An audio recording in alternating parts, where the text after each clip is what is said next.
Hey everyone, today we'll be doing a lesson on properties of exponents.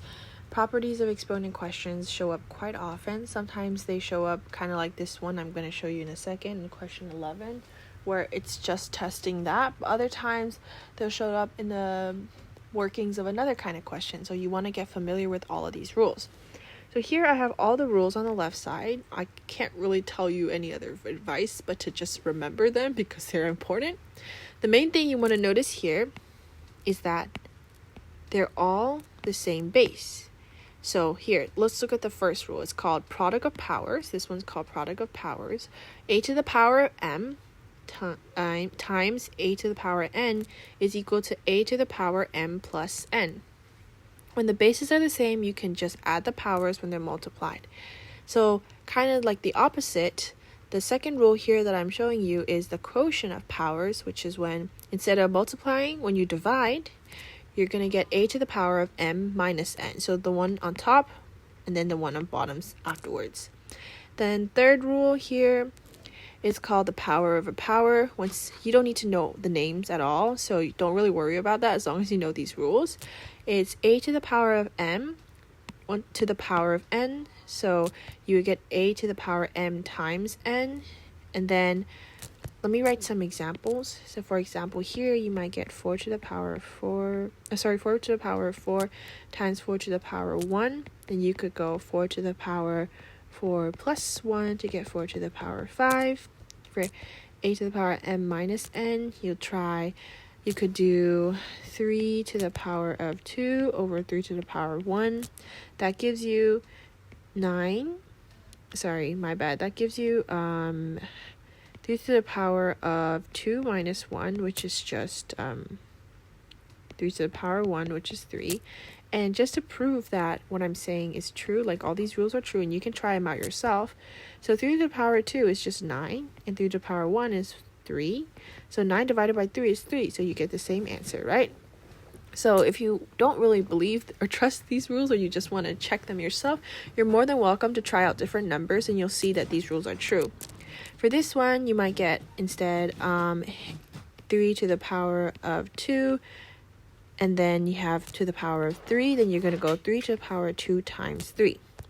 This next rule here is the negative exponent rule. Basically, when you have a negative in the exponents, it's also equivalent to 1 over that exponent. So that might seem a bit confusing, but it's very useful in a lot of questions.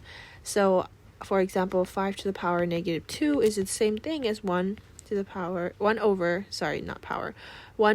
25, or 1 over 5 over 2, which gives you 25.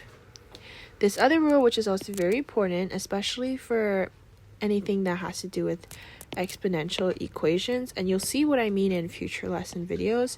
This is any number to the power of 0 is always gonna be 1.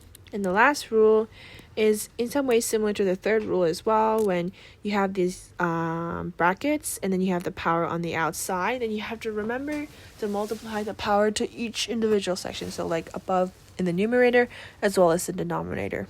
Okay, so now that we know all the rules, let's do an example question.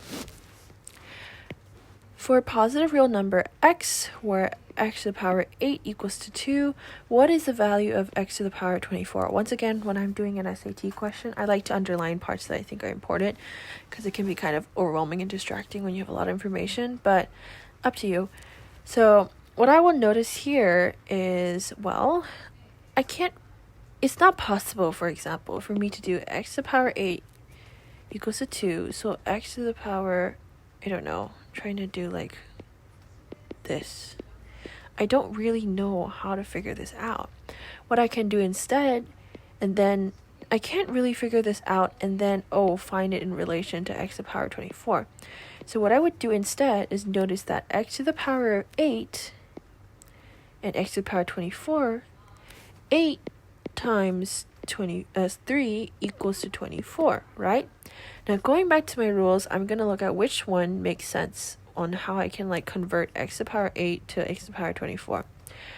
I could do x to the power 8 to the power of 3 would make x to the power of 24. So that's using here, rule number 3, okay? And Doing that, I can now replace the fact that x to the power 8 is equal to 2. So 2 to the power of 3 equals to x to the power of 24.